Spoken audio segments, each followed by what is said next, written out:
ಎಲ್ಲರಿಗೂ ನಮಸ್ಕಾರ ಬಸ್ಸು, welcome back to Sagar stories. ಮಗಳ ಫೈವ್ ಕ್ರಿಕೆಟಿಂಗ್ ಅಪ್ಡೇಟ್ಸ್ ಎಲ್ಲರಿಗೂ ಸ್ವಾಗತ. ಮೊದಲನೇ ಅಪ್ಡೇಟ್ ಹೋಗುವಂಥ ಸಮಯ. MS ಧೋನಿ ಅವರು ಒಂದು ಸ್ಟೇಟ್ಮೆಂಟ್ ಕೊಟ್ಟಿದ್ರೆ ಟಾಸ್ ಟೈಮಲ್ಲಿ ಡ್ಯಾನಿ ಮಾರಿಸನ್ ಅವರು ಒಂದು ಕ್ವಶನ್ ಕೇಳ್ತಾರೆ, ಏನು ಗುರು ಇದು ಲಾಸ್ಟಾ, ಇದೇ ಲಾಸ್ಟಾ ಹೋಮ್ ಮ್ಯಾಚು ನಿಮಗೆ, ಇನ್ನು ಮುಂದೆ ಬರೋಲ್ವಾ ಚೇಪಕ್ಕಲ್ಲಿ ಆಡೋದಕ್ಕೆ ಅಂತ ಕೇಳಿದಾಗ ಅವ್ರು ಕೊಟ್ಟಂಥ ಉತ್ತರ ಇದು.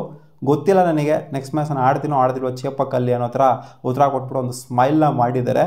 ಅಂದರೆ ಲಾಸ್ಟ್ ಹೋಮ್ ಮ್ಯಾಚ್ನ ಆಡಿದ್ದು CSK ಅವರು, ಅದೇ ಚೇಪಕ್ಕಲ್ಲಿ ಲಾಸ್ಟ್ ಮ್ಯಾಚ್ ಆಡಬೇಕು ಅನ್ನೋದು ನನ್ನ ಆಸೆ ಅಂತ MS ಧೋನಿ ಜಮಾನದಲ್ಲೇ ಹೇಳಿದರು. ಸೊ ಇವಾಗ ಆಲ್ರೆಡಿ ಆಡ್ಬಿಟ್ಟಿದ್ರಾ ಅಥವಾ ಮತ್ತೆ ಏನಾದ್ರು ಬಂದು ಆಡ್ತಾರ ನೆಕ್ಸ್ಟ್ ಸೀಸನ್ ಒಂಥರ ಕೇಳಿದಾಗ ಗೊತ್ತಿಲ್ಲ ಗುರು ಅನ್ನೋ ಥರನೇ ಕೊಟ್ಟಿರುವಂಥ ಉತ್ತರ, ಅಡುಗೋಡೆ ಮೇಲೆ ದೀಪ ಇಟ್ಟಿರೋ ಥರ ಉತ್ತರ ಕೊಟ್ಟಿದ್ದಾರೆ. ಇನ್ನು ಬರುವಂಥ ಮ್ಯಾಚ್ಗಳೆಲ್ಲ ಅವೇ ಮ್ಯಾಚ್ಗಳಿರೋದು CSKದು. ಸೊ ಅದರಲ್ಲೂ ಆಡ್ತಾರೋ ಆಡೋದಿಲ್ಲ ಅನ್ನೋದು ಕ್ವಶನ್ ಇದೆ. ಯಾಕೆ ಅಂತಂದರೆ already out of the tournament, completely out of the tournament ಆಗೋಗ್ಬಿಟ್ಟಿದ್ದಾರೆ. ಸೊ ಇಲ್ಲೇನಾದರೂ ಇವರು ಅವ್ರು ಹೇಳಿದ ಮಾತನ್ನ ಉಳಿಸ್ಕೋಬೇಕು ಅಂದರೆ, ಇದು ಲಾಸ್ಟ್ ಸೀಸನ್ ಅವ್ರದ್ದು ಏನಾದ್ರು ಆಯಿತು ಅಂತಂದರೆ ಅವ್ರು ಮುಂದೆ ಬರುವಂಥ ಮ್ಯಾಚ್ಗಳನ್ನ ಆಡೋದಕ್ಕೆ ಹೋಗ್ಬಾರ್ದು. ಚೇಪಕ್ಕಲ್ಲೇ ಅವರ ಲಾಸ್ಟ್ ಮ್ಯಾಚು ಆಗೋ ಥರ ಆಗಬೇಕು. ಬಟ್ ನಾವು RCB ಫ್ಯಾನ್ಸ್ಗಳು ಎಕ್ಸ್ಪೆಕ್ಟ್ ಮಾಡ್ತೀವಿ ಧೋನಿ ಆಡಲಿ ಅಂತ ಚಿನ್ನಸ್ವಾಮಿಲಿ.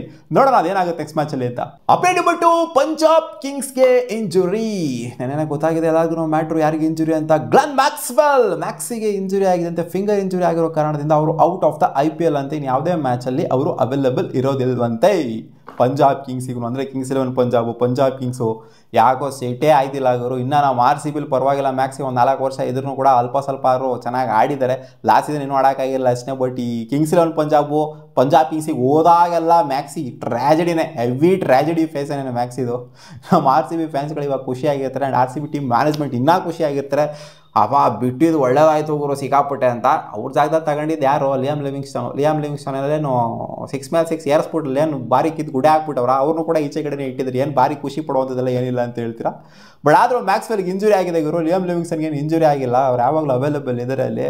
ಬಟ್ ಮ್ಯಾಕ್ಸ್ವೆಲ್ಗೆ ಇಂಜುರಿ ಆಗಿದೆ, ಜೊತೆಗೆ ಫಾರ್ಮಲ್ಲಿ ಬೇರೆ ಇರಲಿಲ್ಲ, ಕಳಿಸಿದ್ರು ಅಷ್ಟೇ, ಹೋಗಪ್ಪ ಶಿಷ್ಯ ಅಂತ. ಆ್ಯಂಡ್ ರಿಪ್ಲೇಸ್ಮೆಂಟ್ ಇನ್ನೂ ಅನೌನ್ಸ್ ಮಾಡಿಲ್ಲ, ಇನ್ನೂ ಯೋಚನೆ ಮಾಡ್ತಾ ಇದ್ದಾರಂತೆ. Update number 3, Adam Gilchrist Australian legend ಮಾತಾಡಿದ್ರೆ MS ಧೋನಿ ಅವರ ಬಗ್ಗೆ. ಲವ್ ಯು ಅಂತ ಹೇಳಿದ್ದಾರೆ ಮಗ.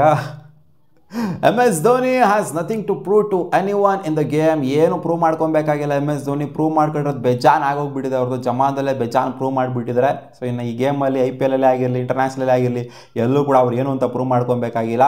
ಆ ಚಿಯರ್ಗಳು, ಆ ಕ್ರೌಡ್ ಕಿರ್ಚೋ ಅಂಥದ್ದು ಎಲ್ಲನೂ ತೋರಿಸುತ್ತೆ ಅವ್ರು ಏನು ಅಂತ. I love you MS Dhoni, ನೀವು ರಿಟೈರ್ ಆದ್ರೆ ಬೆಸ್ಟು ಅನ್ನೋ ಥರ ಒಂದು ಸೆಟ್ ಮಾಡಕ್ಕೆ ಕೊಡಿದ್ರೆ. ಬೆಸ್ಟು ಅಲ್ಲ, ರಿಟೈರ್ ಆಗಿ ಸುಮ್ಮನೆ ಏನಕ್ಕೆ ಇವೆಲ್ಲ ಅನ್ನೋ ಥರ. ಅಂದರೆ CSK ಯಾವ ಬಾಟಮ್ ಆಫ್ ದ ಟೇಬಲ್ಗೆ ಕಚ್ಕೊಂತೋ ಇನ್ನೇನು ಏನೂ ಆಗಲ್ಲ ಅಂತ ಗೊತ್ತಾಯ್ತೋ ಆವಾಗ ಬಂದಿರುವಂಥ ಸ್ಟೇಟ್ಮೆಂಟ್ ಇದು ಆಡಮ್ ಗಿಲ್ಕ್ರಿಸ್ಟ್ ಅವರಿಂದ. ಅಪ್ಡೇಟ್ ನಂಬರ್ 4, ನಿನ್ನೆ ಶ್ರೇಯಸ್ ಅಯ್ಯರ್ ಮ್ಯಾಚ್ ವಿನ್ನಿಂಗ್ ನಾಕು 72 ರನ್ನ ಹೊಡೆದ್ಬಿಟ್ಟು ಒಂದು ಸ್ಟೇಟ್ಮೆಂಟ್ ಆಗಿ ಕೊಟ್ಟಿದ್ದಾರೆ. ನನಗೆ ಚೇಸಿಂಗ್ ಅಂದರೆ ಸಿಕ್ಕಾಪಟ್ಟೆ ಇಷ್ಟ ಆಗೋರು. ಒಂಥರ ವಿರಾಟ್ ಕೊಹ್ಲಿ ಥರ ಹೇಳಿದರೆ ಚೇಸ್ ನಾನು ಸಿಕ್ಕಾಪಟ್ಟೆ ಇಷ್ಟಪಡ್ತೀನಿ. ಅದರಲ್ಲೂ ಹೆವಿ ಟಾರ್ಗೆಟ್ ಇತ್ತು ಅಂದರೆ, ಕಮ್ಮಿ ಟಾರ್ಗೆಟ್ ಇತ್ತು ಅಂದರೆ ನನಗೇನು ಇಷ್ಟ ಆಗಲ್ಲ. ಹೆವಿ ಟಾರ್ಗೆಟ್ ಇತ್ತು ಅಂದರೆ ನನಗೆ ಸಿಕ್ಕಾಪಟ್ಟೆ ಇಷ್ಟ ಆಗೋದನ್ನು ಚಾಲೆಂಜಾಗಿ ತೊಗೊತೀನಿ. ಒಂಥರ ಟಾರ್ಗೆಟ್ನ ಚೇಸ್ ಮಾಡಬೇಕು ಅಂದರೆ ನನಗೆ ಹೆವಿ ಅಂದರೆ ಹೆವಿ ಇಷ್ಟ ಆಗುತ್ತೆ ಅಂತ ಹೇಳಿದರೆ. ಆ್ಯಂಡ್ ಒಂದು ಪ್ಯಾಟರ್ನ್ ಇರೋದು ಫಾಲೋ ಆಗ್ತಿದೆ. ಏನು ಅಂತಂದರೆ ಹೋಮ್ ಮ್ಯಾಚ್ಗಳಲ್ಲಿ ನೆಟ್ಟಿಗೆ ಪರ್ಫಾರ್ಮ್ ಮಾಡೋಕ್ಕಾಗ್ತಿಲ್ಲ. ಅವೇ ಮ್ಯಾಚ್ಗಳಲ್ಲಿ ಎಲ್ಲ ಆಲ್ಮೋಸ್ಟ್ ಎಲ್ಲ ಅವೇ ಮ್ಯಾಚ್ಗಳನ್ನು ಕೂಡ ಮಸ್ತಾಗಿ ಪರ್ಫಾರ್ಮ್ ಮಾಡಿರೋಂಥದ್ದು. ಸೊ RCB ಥರ ಸಿಂಪಲಾಗಿ ಹೇಳಬೇಕು ಅಂದರೆ RCB ಎಲ್ಲ ಅವೇ ಮ್ಯಾಚ್ಗಳನ್ನು ಮಸ್ತಾಗಿ ಪರ್ಫಾರ್ಮ್ ಮಾಡಿದ್ರೆ, ಶ್ರೇಯಸ್ ಅಯ್ಯರ್ ಅಷ್ಟೇ ಎಲ್ಲ ಅವೇ ಮ್ಯಾಚ್ಗಳನ್ನು ಮಸ್ತಾಗಿ ಪರ್ಫಾರ್ಮ್ ಮಾಡಿದ್ರೆ. ಓಮ್ ಅಂದರೆ ಆಗ್ತಾ ಇಲ್ಲ ಗುರು ನಮ್ಮ RCB ಶ್ರೇಯಸ್ ಅಯ್ಯರ್ಗೂ. ಅಪ್ಡೇಟ್ ನಂಬರ್ 5, ನಿನ್ನೆ RCB ಅವರು ಒಂದು ವಿಡಿಯೋನ ಬಿಟ್ಟಿದ್ರು ಫಿಲ್ ಸಾಲ್ಟ್ ಜೊತೆಗೆ. ಮಿಸ್ಟರ್ ನ್ಯಾಕ್ಸ್ ಇಂಟರ್ವ್ಯೂ ನೋಡಿದ್ರೆ ಅಂತ ಅನ್ಕೊಂಡಿದ್ದೀನಿ. ಅದರಲ್ಲಿ ಒಂದು ಸೀನ್ ಆಗುತ್ತೆ.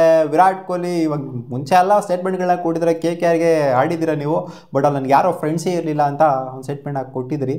ಇವಾಗ ಯಾರಾದರೂ ಫ್ರೆಂಡ್ಸ್ ಆಗಿದ್ದಾರೆ RCBಯಲ್ಲಿ. ಆ್ಯಂಡ್ ವಿರಾಟ್ ಕೊಹ್ಲಿ ಜೊತೆಗೆ ಓಪನಿಂಗ್ ಪಾರ್ಟ್ನರ್ಶಿಪ್ ಬಿಲ್ಡ್ ಮಾಡೋದಕ್ಕೆ ಅಂತ ಹೋಗ್ತಾರಲ್ಲ ಬ್ಯಾಟಿಂಗ್ ಹೇಳೋದಕ್ಕೆ. ಸೊ ಅವರು ಫ್ರೆಂಡಾ ನಿಮಗೆ ಅಥವಾ ಏನು ಅಂತ ಕೇಳಿದಾಗ ಎವ್ರಿವಾನ್ ಇಸ್ ಕೊಲೀಗ್ ಅಂತ ಹೇಳ್ಬಿಡ್ತಾರೆ. ಈ ಕೊಲೀಗ್ ಅಷ್ಟೇ ಗುರು, ಯಾರೋ ಫ್ರೆಂಡ್ಸ್ ಎಲ್ಲ ಇಲ್ಲ ನನಗೆ. ಮತ್ತು ಇಲ್ಲೂ ಅದೇ ಥರನೇ KKR ಥರನೇ ಇಲ್ಲೂ ನನಗೆ ಯಾರೋ ಫ್ರೆಂಡ್ಸ್ ಇಲ್ಲ, ಬರೀ ಕೊಲೀಗ್ಸ್ ಇದ್ದಾರೆ ಅಂತ. ಯಾರ ಜೊತೆ ಆಡ್ತಾನೋ ಕೊಲೀಗ್ಸ್ ಮಾತ್ರ, ನಾನು ಫ್ರೆಂಡ್ ಮಾಡ್ಕೊಳಕ್ಕೆ ಹೋಗಲ್ಲ ಅನ್ನೋ ಥರ ಸ್ಟೇಟ್ಮೆಂಟ್ ಆಗಿ ಕೊಡ್ತಾರೆ. ಸೊ ಅದೆಲ್ಲ ಬರೀ ಸ್ಕ್ರಿಪ್ಟೆಡ್ ಆಗಿತ್ತು. ಆಮೇಲೆ ಲಾಸ್ಟಿಗೆ ಇಲ್ಲ ಗುರು ನನ್ನ ಫ್ರೆಂಡೇನೆ ವಿರಾಟ್ ಕೊಹ್ಲಿ, ಫ್ರೆಂಡ್ ಆಗಿನೇ ತೊಗೊಂಡಿದ್ದೀನಿ ಅಂತ ಹೇಳಿದ್ದಾರೆ. ಬಟ್ ಇವಾಗ ಟೀಮಿಂದ ಈಚೆಗಡೆ ಹಾಕಿದ್ದಾರೆ RCB ಅವರು. ನೋಡೋಣ ನೆಕ್ಸ್ಟ್ ಮ್ಯಾಚ್ ಏನಾದರೂ ಫಿಲ್ ಸಾಡ್ಗೆ ಅವಕಾಶ ಕೊಡೋದಿಲ್ವಾ ಅಂತ. ಮತ್ತೆ ಸಿಗೋಣ ಮುಂದಿನ ವಿಡಿಯೋದಲ್ಲಿ ಗಾಯ್ಸ್. ಇದು ಇಷ್ಟವಾಗಿತ್ತು ಟಾಪ್ 5 ಕ್ರಿಕೆಟಿಂಗ್ ಅಪ್ಡೇಟ್ಸು. ನಿಮಗೆ ಏನಾದರೂ ಈ ವಿಡಿಯೋ ಇಷ್ಟ ಆಗಿತ್ತು ಅಂದರೆ ಸ್ವಲ್ಪನಾದರೂ ಒಂದೇ ಲೈಕ್ ಮಾಡಿ. ನಮ್ಮ ಯೂಟ್ಯೂಬ್ ಚಾನಲ್ ಸಬ್ಸ್ಕ್ರೈಬ್ ಆಗಿಲ್ಲ ಅಂದರೆ ಸಬ್ಸ್ಕ್ರೈಬ್ ಹಾಕೋಬೋದು ಮಗ. ಬಾಯ್.